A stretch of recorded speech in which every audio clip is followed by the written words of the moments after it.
నిజామాబాద్ నగరంలోని సమీకృత జిల్లా కార్యాలయాల సముదాయం సమీపంలో అధునాతన హంగులతో నూతనంగా నిర్మించిన ఇందిరా మహిళా శక్తి భవన సముదాయంను జిల్లా కలెక్టర్ ఇల త్రిపాఠి గురువారం సందర్శించారు. తుది దశకు చేరుకున్న నిర్మాణ పనులను, వాటి నాణ్యతను పరిశీలించారు. చివరి దశలో ఉన్న పనులను సైతం వేగవంతంగా పూర్తి చేయించాలని, జూన్ 2వ తేదీలోపు భవన సముదాయాన్ని సంబంధిత శాఖ అధికారులకు అప్పగించాలని పంచాయతీరాజ్ ఇంజనీరింగ్ శాఖ అధికారులను కలెక్టర్ ఆదేశించారు.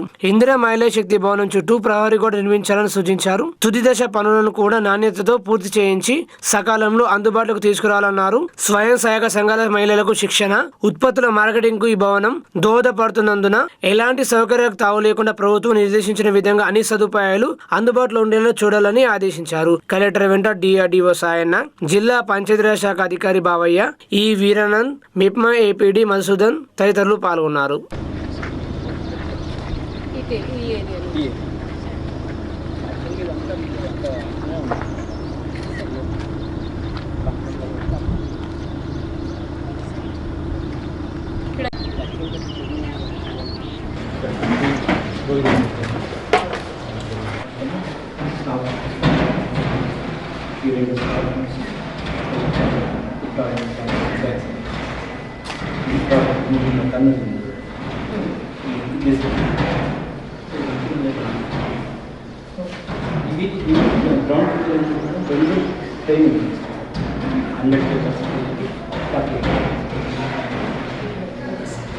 తర్వాత dining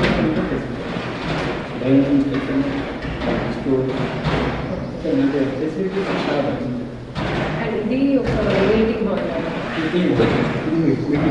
open actually 100% proceed అయ్యిందంటే start అంటే కొంచెం కాంపౌండ్ కానీ పెండింగ్ చేసినప్పుడు గ్లాస్ స్టాండ్ బ్యూటిఫికేషన్ కొరకు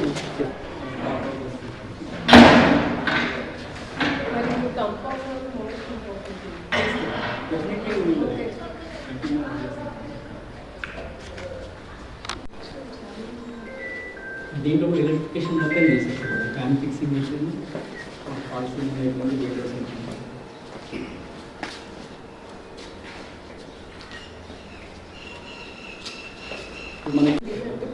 రోడ్డుకి రాలేదు, ఇన్ఫ్రాకి వచ్చింది.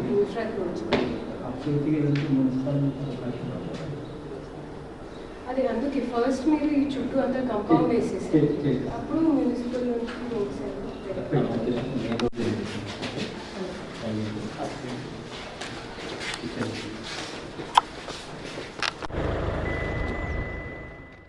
ఆర్మూరు పట్టణంలో కాంగ్రెస్ పార్టీ ఆధ్వర్యంలో మాజీ ప్రధాని రాజీవ్ గాంధీ వర్ధంతి వేడుకలు నిర్వహించారు.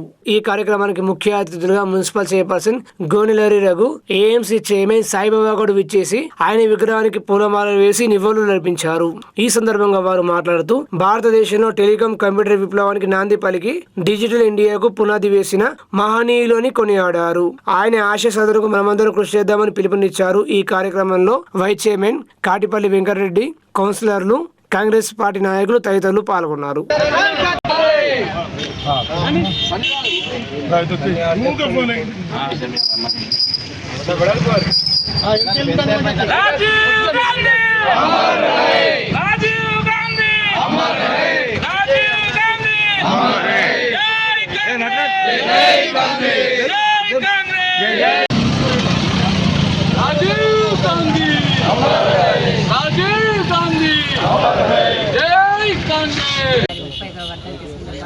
ఆయన విగ్రహానికి ఘనంగా నివాళులు అర్పించడం జరిగింది. ఆయన మన భారతదేశంలో ఐటీ కంప్యూటర్ విప్లవాన్ని తెచ్చి 18 ఏళ్లకే యువతకు ఓటు హక్కు కల్పించిన మహనీయుడు. భారత మాజీ ప్రధాని, భారతరత్న స్వర్గీయ రాజీవ్ గాంధీ గారి వర్ధంతి సందర్భంగా ఆర్మూరు పట్టణ కాంగ్రెస్ పార్టీ ఆధ్వర్యంలో మేము, మాతో పాటు మున్సిపల్ చైర్మన్ గారు, వైస్ చైర్మన్ గారు, కౌన్సిలర్లు, కాంగ్రెస్ సీనియర్ నాయకులు, కార్యకర్తలు ఆయనకు ఘనంగా నివాళులు అర్పించడం. ఆయన భారతదేశానికి చేసినటువంటి సేవల్ని ఈరోజు యావత్ ప్రజలు గుర్తు చేసుకుంటూ ఉన్నారు. ముఖ్యంగా ఆయన సాంకేతిక రంగానికి కానీ విప్లవాత్మక మార్పులు తీసుకొచ్చినటువంటి రాజీవ్ గాంధీ గారు యువతకు 19 సంవత్సరాలకే ఓటు హక్కు కల్పించి 18 సంవత్సరాలకే ఓటు హక్కును కల్పించి యువతలో రాజకీయంగా ఎదగడానికి కృషి చేసినటువంటి ఆయన సేవలు మరువలేనివి. ఆయన దూరదృష్టితో తీసుకున్నటువంటి ఎన్నో విప్లవాత్మకమైన నిర్ణయాలు నేడు భారతదేశం అన్ని రంగాల్లో అగ్రగామిగా ఉండడానికి ఆయన చేసినటువంటి సేవలు మరువలేనివి. అలాగే పట్టణాలతో పాటు దేశ అభివృద్ధికి గ్రామాలే పట్టుకొమ్మలని భావించి గ్రామ పంచాయతీలకు ప్రత్యేక అధికారాలు కల్పించి గ్రామాలని అభివృద్ధి చేసినటువంటి ఆయన సేవలు ఈరోజు అందరూ ప్రజలు గుర్తు చేసుకుంటూ ఉన్నారు. ఆయన అడుగుజాడల్లోనే కాంగ్రెస్ పార్టీ అధికారంలో ఉన్నటువంటి ప్రజాప్రభుత్వం కూడా ఆయన అడుగుజాడల్లోనే నడుస్తూ ఉన్నది. రాజీవ్ గాంధీ గారిని మరొకసారి స్మరించుకొని ఆయన అడుగుజాడల్లో నడవాలని యువతకు కోరడం జరిగింది. నిజామాబాద్ జిల్లాలోని ఆయా గ్రామాలలో ఇటీవల ట్రాన్స్జెండర్ల రాకపై గ్రామ కమిటీలు నిషేధం విధిస్తూ తీసుకున్న నిర్ణయం విషయమై జిల్లా కలెక్టర్ ఇల త్రిపాఠి మానవతా దృక్పథంతో స్పందిస్తూ సమస్యకు పరిష్కారం చూపారు. సమీకృత జిల్లా కార్యాలయాల సముదాయంలో గురువారం సంబంధిత శాఖల జిల్లా అధికారులతో కలిసి ట్రాన్స్జెండర్లు గ్రామ సర్పంచులతో కలెక్టర్ ప్రత్యేకంగా సమావేశమయ్యారు. సిరికొండ మండలం మైలాన్ గ్రామంలో ఇటీవల చోటు చేసుకున్న సంఘటనతో పాటు మరికొన్ని గ్రామాల్లో జరిగిన ఉదంతాలపై ఎంతో సంయమనంతో కలెక్టర్ ఇరు వర్గాల వాదనలు విన్నారు. వివాహాది శుభకార్యాలు, గృహ ప్రవేశాలు, వ్యాపార ప్రారంభోత్సవాలు వంటి సమయంలో ట్రాన్స్జెండర్లు గ్రామాల్లోకి వచ్చి బలవంతంగా పెద్ద మొత్తంలో డబ్బులు డిమాండ్ చేస్తున్నారని, డబ్బులు ఇచ్చేందుకు నిరాకరించి అనుచిత ప్రవర్తనతో ఇబ్బందులు గురి చేస్తున్నారని ఆయా గ్రామాల సర్పంచులు కలెక్టర్ దృష్టికి తెచ్చారు. ట్రాన్స్జెండర్ల వేషధారులు కొంతమంది నకిలీలు సైతం వస్తున్నారని, వారి వల్ల మరింతగా ఇబ్బందులు పడాల్సి వస్తుందని అన్నారు. అందువల్లే గ్రామస్తుల ఏకాభిప్రాయం మేరకు ట్రాన్స్జెండర్ల రాకపై నిషేధం విధిస్తూ తీర్మానాలు చేయడం జరిగిందన్నారు. అయితే ఈ బహిష్కరణ నిర్ణయం వల్ల తాము గ్రామాలకు వెళ్లలేకపోతున్నామని, తమ గౌరవానికి భంగం కలుగుతుందని, జీవనోపాధి కోల్పోయామని ట్రాన్స్జెండర్లు ఆవేదన వ్యక్తం చేశారు. తమ వేషధారుల్లో కొంతమంది నకిలీలు వివరిస్తున్న అసంబద్ధ వైఖరి కారణంగా తమపై ఆంక్షలు విధించడం భావ్యం కాదని ఆవేదన వెలిబుచ్చారు. ఇరు వర్గాల వాదనలు విన్న మీదట కలెక్టర్ ఇల త్రిపాఠి ఇరు వర్గాలకు ఆమోదయోగ్యమైన రీతిలో సయోధ్య కుదిర్చారు. నకిలీల బెడద నివారించేందుకు అర్హత కలిగిన వాస్తవంగా ట్రాన్స్జెండర్లు అయిన వారికి సమగ్ర నిర్ధారణ చేసి జిల్లా సంక్షేమ శాఖ గుర్తింపు కార్డులు మంజూరు చేస్తామని అన్నారు. ఈ ఐడీల ద్వారా నకిలీలను సులభంగా గుర్తిస్తూ వారి బెడద నివారించవచ్చని ఆశాభావం వ్యక్తం చేశారు. అయితే ట్రాన్స్జెండర్ గ్రామాలకు వెళ్లినప్పుడు బలవంత బస్సులతో ప్రజలను ఇబ్బంది పెట్టకూడదని, ఇష్టపూర్వకంగా ఇచ్చినది తీసుకోవాలని ట్రాన్స్జెండర్లకు హితవు పలికారు. సమాజంలో అనేక మంది ట్రాన్స్జెండర్లను శివశత్రుగా కొలుస్తూ తమకు తోచిన విధంగా డబ్బులు ఇస్తుంటారని, ఆ గౌరవాన్ని కాపాడుకోవాల్సిన బాధ్యత మీపై ఉందని హితవు పలికారు. ఇకపై ఎక్కడ కూడా బలవంతంగా డబ్బులు డిమాండ్ చేయవద్దని సూచించారు. ఇందుకు ట్రాన్స్జెండర్లు అంగీకరిస్తూ ఇకపై తమ ప్రవర్తన పూర్తిగా మార్చుకుంటామని హామీ ఇచ్చారు. దీంతో గ్రామాలలో వారి రాకపై నిషేధం విధిస్తూ ఏర్పాటు చేసిన బ్యానర్లు, ఫ్లెక్సీలను తొలగించి ఆంక్షలు ఎత్తివేసేందుకు గ్రామ సర్పంచులు అంగీకారం ప్రకటించారు. ఎంతో సున్నితమైన సమస్యను కలెక్టర్ ఇల త్రిపాఠి ప్రత్యేక చొరవ చూపి తనదైన శైలిలో పరిష్కరించడం పట్ల ట్రాన్స్జెండర్లు, సర్పంచులు జిల్లా పాలనాధికారికి కృతజ్ఞతలు తెలియజేశారు. ఈ సమావేశంలో DPO Srinivasarao, Nizamabad ACP Prakash Yadav, DWO Padma, AO Rajababu, డిఎల్పిఓలు, ట్రాన్స్జెండర్లు, ఆయా గ్రామాల సర్పంచులు తదితరులు పాల్గొన్నారు. బట్ ఎప్పుడైనా జిల్లా కలెక్టర్ ఎవరైనా పెట్టారు, నాకు ఎవరైనా సరిగ్గా వాళ్ళు గోడలో రాశారు వాళ్ళ ఇంటి బయట స్త్రీ ఆజ్ మత అంటే ఈరోజు రావద్దు. సో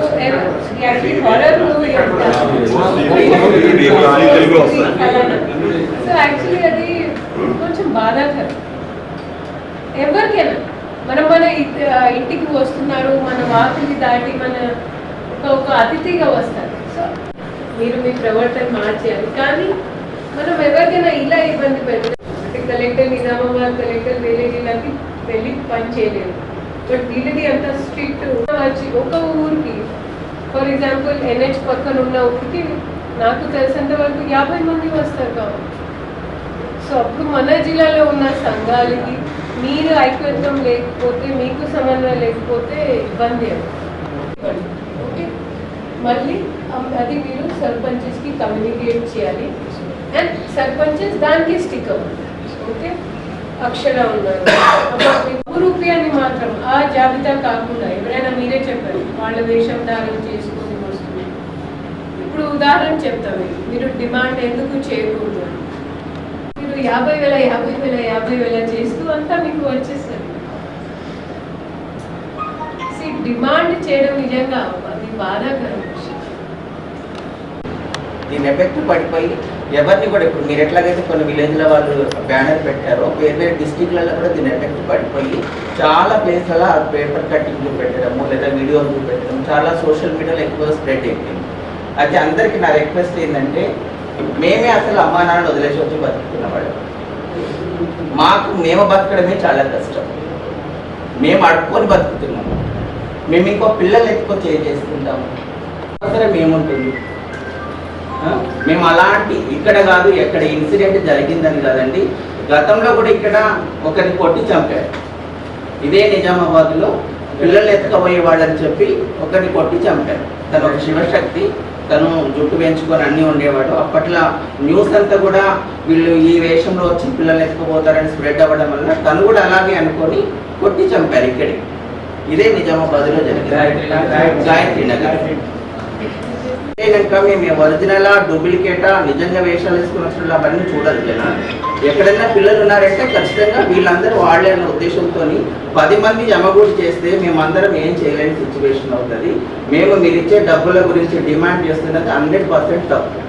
అది మా వాళ్ళందరి తప్పు, టోటల్ స్టేట్ అంతా కూడా తప్పు అలా డిమాండ్ చేయడము. దాని తరఫున మీ అందరికీ నేను సారీ చెప్తున్నాను. అలాంటి డిమాండ్ అనేది ఎవరి మనసుకైనా బాధ కలుగుతుంది. మిమ్మల్ని ఇబ్బంది పెట్టేలాగా అయితేనే మీరు ఇంత నిర్ణయానికి వచ్చారు. కాబట్టి ఇప్పుడు మీరు మంచి మనసుతోనే మీరు మీ గ్రామాలకు రమ్మంటున్నారు, ఇచ్చినంత తీసుకోమంటున్నారు. అది ఖచ్చితంగా ఈ డిస్ట్రిక్ట్లో ఉన్న వాళ్ళు అది సద్వినియోగం చేసుకోవాలి. కాకపోతే మా కనీసం మేము పిల్లలు ఎత్తుకోపోము అనేది మీరు కొంచెం నమ్మాలి. అట్లాగే మేడం గారు చెప్పారు అందరికీ సర్టిఫికేట్ విషయం అనేది కొంచెం ఇది టెక్నికల్గా కొంచెం ప్రాబ్లం మేడం ఇది.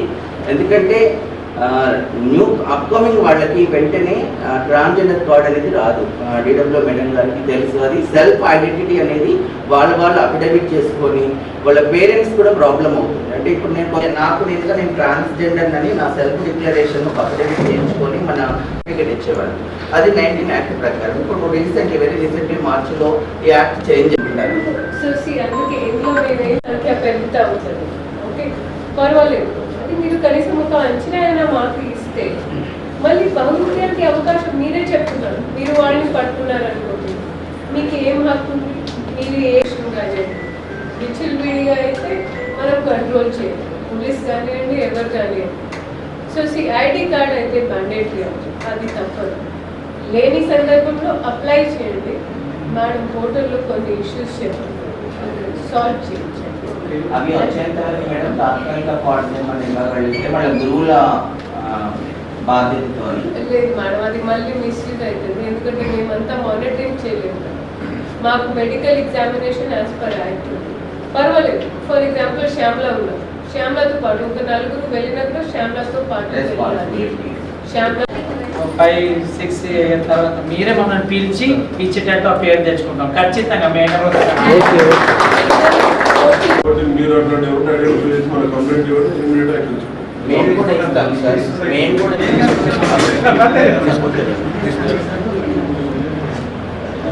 సో ఫైనలీ వీళ్ళు బ్యాలెట్స్ మీరు వచ్చారు లేదా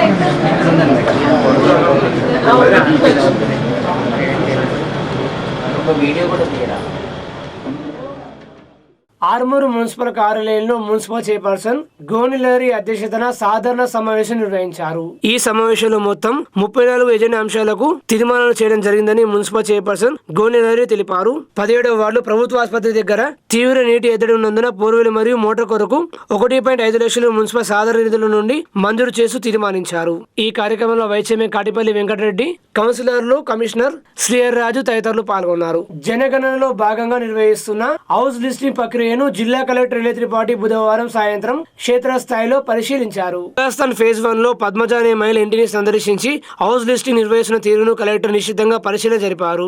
ఎన్యూమరేటర్ గా విధులు నిర్వహిస్తున్న ఉద్యోగిని భారతికి సంబంధించిన గుర్తింపు కార్డును తనిఖీ చేశారు. జనగణన కోసం వెళ్లే సందర్భంలో ప్రతి ఎన్యూమరేటర్ QR కోడ్ తో జారీ చేయబడిన ID కార్డును తప్పనిసరిగా ధరించాలని ఈ సందర్భంగా కలెక్టర్ స్పష్టం చేశారు. ఇంటి యజమానులు, కుటుంబ సభ్యులలో ఎవరైనా సరే తమ ఇళ్లకు జనగణన కోసం వచ్చే ఎన్యూమరేటర్ ID కార్డును పరిశీలించిన తర్వాత అనుమతించాలని కలెక్టర్ సూచించారు. కాగా వేసవి తీవ్రత ఎక్కువగా ఉన్న దృష్ట్యా ఉదయం, సాయంత్రం వేళల్లో జనగణన ప్రక్రియ పొరపాట్లకు తావు లేకుండా వేగంగా నిర్వహించాలని కలెక్టర్ ఇలే త్రిపాఠి ఎన్యూమరేటర్లకు, సూపర్వైజర్లకు సూచించారు. సెన్సస్ ప్రక్రియ ఎంతో ప్రాధాన్యతతో కూడుకొని ఉన్నందున ఏ ఒక్క ఇల్లు కూడా తప్పిపోకుండా జాగ్రత్తగా జనగణన జరపాలన్నారు. సమయపాలన పాటిస్తూ ఇంటింటి సందర్శన సమయంలో ప్రజలతో మర్యాద పూర్వకంగా మెలగాలని అన్నారు. కలెక్టర్ వెంట అదనపు కలెక్టర్ దిలీప్ కుమార్, నగరపాలక సంస్థ ఈఈ శ్రీకాంత్, కలెక్టరేట్ ఎన్నికల విభాగం పర్యవేక్షకుడు బాలరాజు తదితరులు పాల్గొన్నారు. కనెక్షన్ ఇచ్చారు. స్టార్ట్ కాలేదు. కనెక్షన్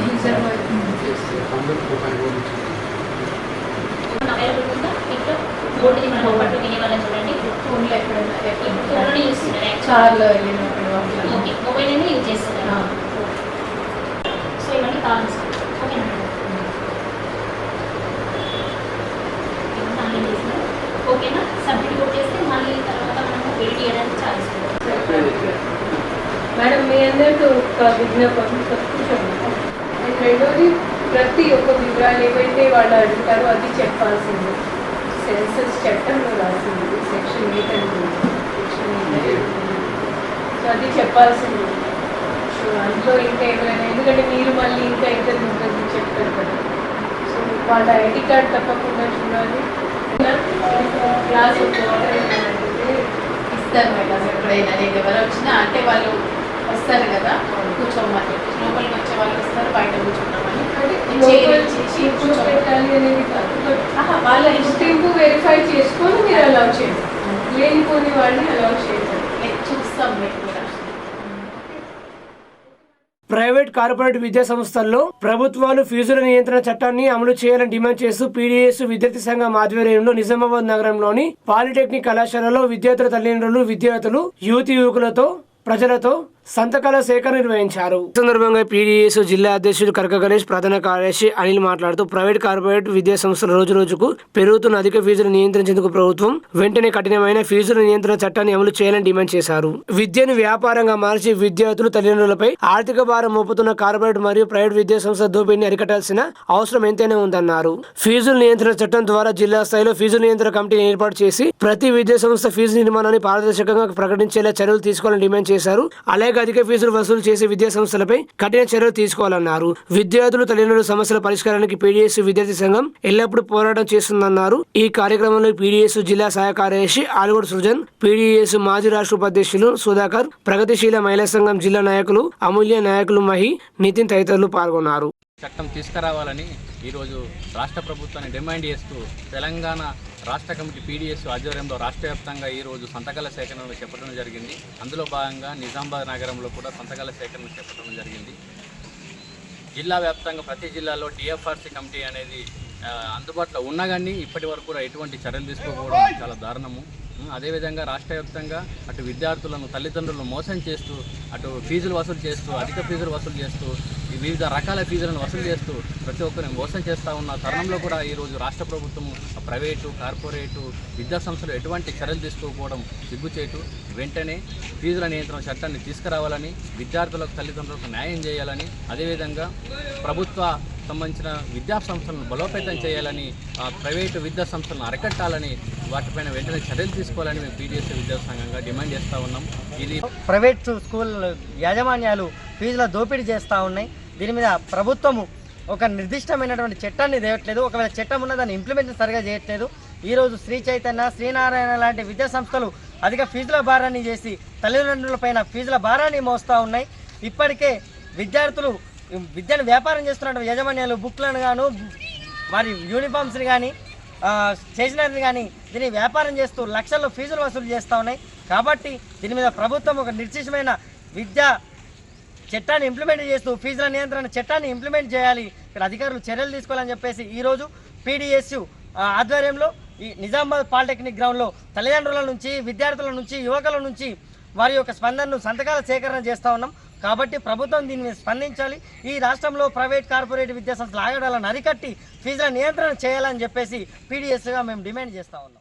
భారతరత్న స్వర్గీయ రాజీవ్ గాంధీ వర్ధంతి సందర్భంగా నిజామాబాద్ నగరంలోని జిల్లా కాంగ్రెస్ పార్టీ కార్యాలయంలో మరియు వినాయక్ నగర్ లో ఆయన విగ్రహానికి కాంగ్రెస్ పార్టీ జిల్లా అధ్యక్షులు నగేష్ రెడ్డి మరియు నగర కాంగ్రెస్ అధ్యక్షులు బొబ్బిలి రామకృష్ణ ఆధ్వర్యంలో నాయకులు పూలమాలలు వేసి ఘనంగా నివాళులు అర్పించారు. అనంతరం పిసిసి ఆదేశాల మేరకు నిజామాబాద్ నగరంలోని ప్రభుత్వ ఆసుపత్రిలో నగేష్ రెడ్డి చేతుల మీదుగా పండ్లు మరియు బ్రెడ్ ప్యాకెట్లు పంపిణీ చేశారు. ఈ కార్యక్రమంలో రాష్ట్ర Urdu academy chairman Tahir bin Hamdan, mayor Umarani ముఖ్య అతిథులుగా పాల్గొన్నారు. జిల్లా కాంగ్రెస్ కమిటీ అధ్యక్షులు నగేష్ రెడ్డి మాట్లాడుతూ టెలికమ్యూనికేషన్ రంగాన్ని ఆయన ఎంతో అభివృద్ధి చేశారని, దేశంలో జపాన్ టెక్నాలజీతో మారుతి నానో కారును ప్రవేశపెట్టింది రాజీవ్ గాంధీ ప్రోద్బలంతోనని గుర్తు చేశారు. తెలంగాణ రాష్ట్రంలో ముఖ్యమంత్రి రేవంత్ రెడ్డి నాయకత్వంలో కాంగ్రెస్ ప్రభుత్వం ఎన్నికల్లో ఇచ్చిన ప్రతి హామీని నెరవేరుస్తూ ముందుకు వెళ్తుందన్నారు. రాబోయే రోజుల్లో బడుగు బలైన వర్గాల పక్షాన కాంగ్రెస్ పార్టీ అండగా నిలుస్తుందన్నారు.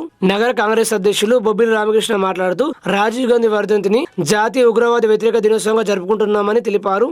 రాజీవ్ గాంధీ కేవలం 40 ఏళ్ల వయసులోనే దేశ ప్రధాని బాధ్యతలు చేపట్టి భారతదేశ చరిత్రలోని అత్యంత పిన్న వయస్కుడైన ప్రధానమంత్రిగా రికార్డు సృష్టించారన్నారు. శాంతి, ఐక్యత, ఆధునిక సంకేతతో కూడిన భారతదేశం నిర్మించడమే మనం ఆయనకిచ్చే నిజమైన నివాళి అన్నారు. ఈ కార్యక్రమంలో పిసిసి ప్రధాన కార్యదర్శి రాంభూపాల్, జిల్లా గ్రంథాలయ సంస్థ చైర్మన్ అంతిరెడ్డి రాజారెడ్డి, జిల్లా కాంగ్రెస్ కోశాధికారి భక్తవత్సలం తదితరులు పాల్గొన్నారు. వారిని చిరస్థాయంగా మేము ఏ రోజు కూడా వారిని మర్చిపోము, దేశ ప్రజలు మర్చిపోరు, ప్రపంచంలో కూడా వారిని మర్చిపోయే దినం ఉండదు కనుక వీళ్ళు ఈ రోజు కూడా తీవ్రవాదంలో దినంగా ప్రకటిస్తూ మరి వారి మునుముందు కూడా వారి ఆశయాలను ముందుకు తీసుకెళ్ళి దేశం కోసం ఇంకా ఎంతో అభివృద్ధి చేయాలని మా కాంగ్రెస్ మా నాయకత్వము ఈరోజు రాష్ట్రంలో రేవంత్ రెడ్డి గారి నాయకత్వంలో మా జిల్లా తరఫు నుంచి పీసీ మహేష్ కుమార్ సారథ్యంలో మరి కాంగ్రెస్ పార్టీ ఎన్నో అభివృద్ధి క్రమాలు తీసుకెళ్తుంది. కాబట్టి మరి ఆశయాల మేరకు మరి ఇచ్చిన వాగ్దానాలు ప్రతి ఒక్కరు కూడా మేము మా కాంగ్రెస్ పార్టీ మునుముందు ఆశ తీసుకెళ్తూ నెరవేరుస్తూ ముందుకు పోతున్నాం. కాబట్టి ఇదే విధంగా మరి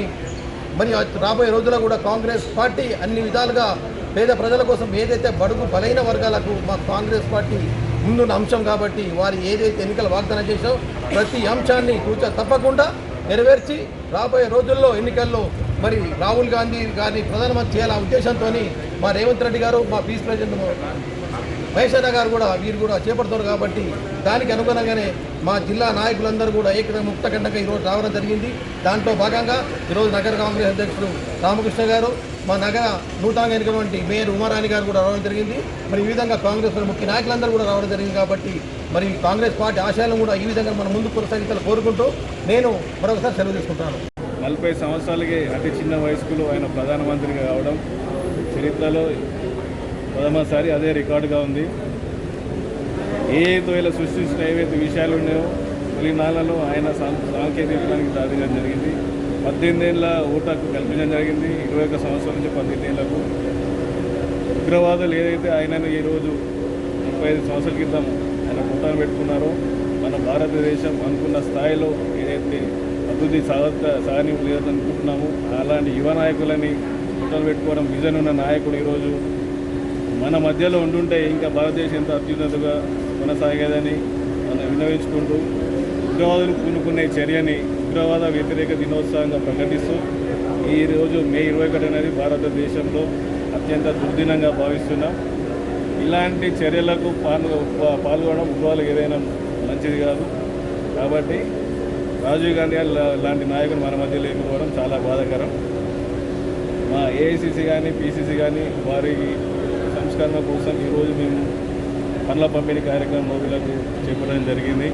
అలాగే ప్రతి ఏటా పెరుంబదూరు నుంచి రాజీవ్ గాంధీ సద్భావన యాత్ర పేరిట ఒక జ్యోతి యాత్ర నిర్వహిస్తాం. అలాగే మరణించిన దినం సందర్భంలో రాజీవ్ మెమోరియల్ యూత్ అనే జ్యోతి యాత్ర నిర్వహిస్తాం. ప్రతి ఏడాది 2 జ్యోతి యాత్రలు ఆయన స్మరించుకునే ఉంటాం. ఏ ఒక్క కాంగ్రెస్ నాయకుడు ఆయన సేవలు మర్చిపోకుండా అలాగే భారతదేశ పౌరులు కూడా ఆయన చేసిన సంస్కరణ స్మరించుకుంటూ ఆయన అడుగుజాడలు నడవాలని కోరుతూ ఈరోజు ఓన్లీ ఆయనకు నివాళులు అర్పించడం కాకుండా ఆయన అడుగుజాడలు మన పయనించాలని కోరుతున్నాం. నిజామాబాద్ జిల్లా పోలీస్ కమిషనర్ కార్యాలయంలో ఇటీవల పదవి బాధ్యతలు చేపట్టిన అడిషనల్ డీసీపీ శుభం ప్రకాష్ ను ఆర్మూరు పట్టణ సామాజిక సేవకులు జాతీయ అవార్డు గ్రహీత తులసి పట్వారి మర్యాద పూర్వకంగా కలిశారు. అడిషనల్ డీసీపీ శుభం ప్రకాష్ ను ఆర్మూరు పట్టణ సామాజిక సేవకులు జాతీయ అవార్డు గ్రహీత తులసి పట్వారి మర్యాద పూర్వకంగా కలిసి శుభాకాంక్ష తెలిపి తాను రూపొందించిన స్వతంత్ర దేశభక్తుల కథనాల అంశాల పుస్తకం ని యువత నైపుణ్యాలు అనే పుస్తకాన్ని ఆయనకు అందజేశారు. ఈ సందర్భంగా డీసీపీ మాట్లాడుతూ పట్వారి తులసి సేవలు యువత మార్గదర్శకత్వం అని, ముఖ్యంగా రోడ్డు భద్రత, మత్తుభారత నిర్మూలన, హెల్మెట్ ప్రాముఖ్యత, వివిధ సేవలకు నా వంతు పూర్తి సహాయ సహకారాలు అందిస్తామన్నారు. ఈ కార్యక్రమంలో పోలీస్ శాఖ సిబ్బంది తదితరులు పాల్గొన్నారు. తెలంగాణ సబ్బండ వర్గాలకు అండగా నిలిచే జెండా మన తెలంగాణ రక్షణ జెండా అని టీఆర్ఎస్ అధ్యక్షురాలు కల్వకుంట్ల కవిత అన్నారు. మరి మన జెండాలో ఉన్న రంగు ఈ ఎల్లో రంగు మన తంగేడు పువ్వు రంగు. మన బతుకమ్మలో ఏదైతే గునుగు తంగేడు ఉంటుందో ఆ తంగేడు పువ్వు రంగు ఈ జెండా రంగు.